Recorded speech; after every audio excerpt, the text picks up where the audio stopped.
अगर आपको पता चले कि अमित शाह के अल्फाज में क्रोनोलॉजी समझिए। क्रोनोलॉजी इसकी क्या है? देखिए, पिछले 8 सालों में 2014 को ले, जब नरेंद्र मोदी जी पहली बार सत्ता में दिल्ली में आते हैं, ऐसे में ऐसी जानकारी है कि करीब 4 बार 2014 में, 2017 में, 2019 में महाराष्ट्र चुनाव के बाद और 2022 में, जून 2022 में एकनाथ शिंदे के मुख्यमंत्री पद, एकनाथ शिंदे के स्प्लिट शिवसेना को तोड़ने के एक हफ्ते पहले 4 बार एनसीपी और बीजेपी के बीच में कुछ ना कुछ वार्तालाप हुई है, डायलॉग हुआ है कि क्या हम साथ आ सकते हैं।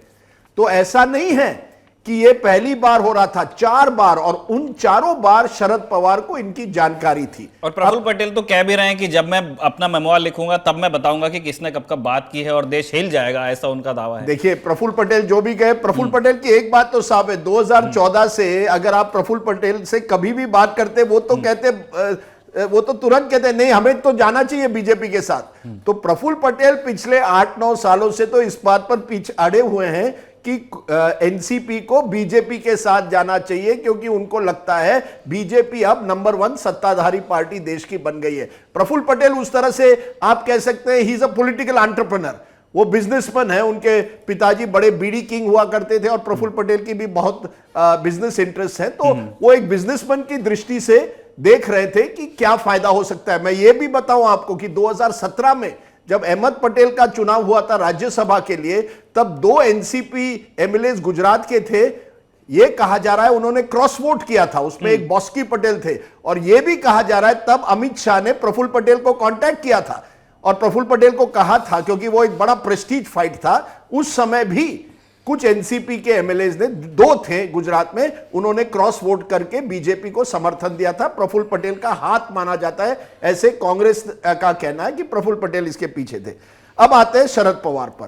देखिए, 2000, जैसे मैंने कहा, 4 बार दोनों के, इन दोनों बड़े पार्टियों में, एनसीपी रीजनल, बीजेपी नेशनल, इनमें ये डायलॉग हुआ था। 2017 में यह भी कहा गया था कि बीजेपी ने कहा था हम सुप्रिया सुले को केंद्र में मंत्री बनाएंगे, आप चलिए हमारे साथ।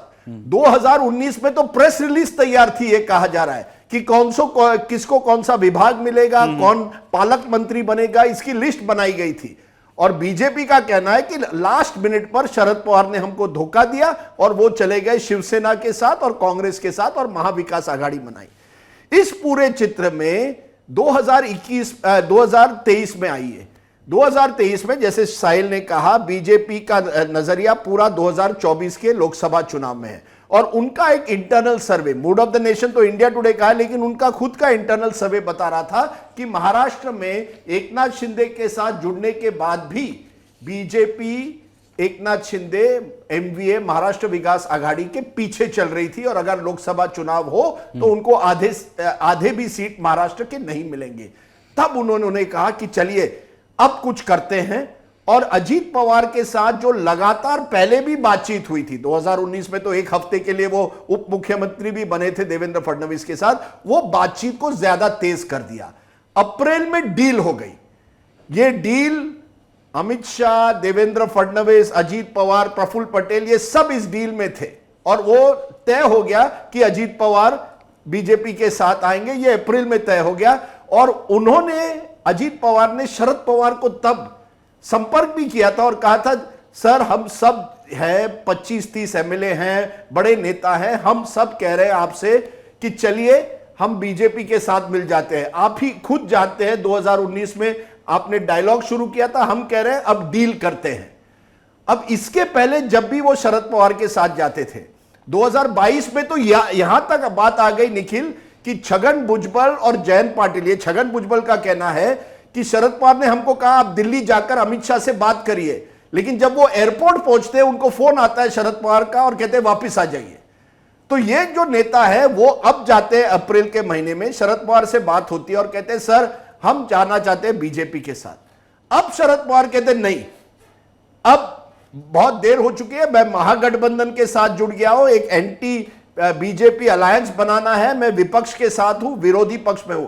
अजीत पवार कहते हैं लेकिन हम तो जाना चाहते हैं उस हम हमारे बहुत वो कहते कहा कि नहीं कि लेकिन कि ईडी का प्रेशर है, क्योंकि ईडी का भी प्रेशर बन गया था, केवल पोल सर्वे नहीं, जनवरी से ईडी का प्रेशर बन गया था।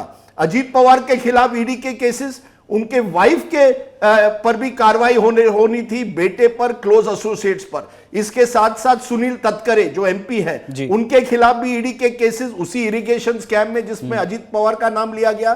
प्रफुल्ल पटेल के प्रॉपर्टीज कुछ अटैच हुए थे और छगन भुजबल पर भी मनी लॉन्ड्रिंग के केसेस थे।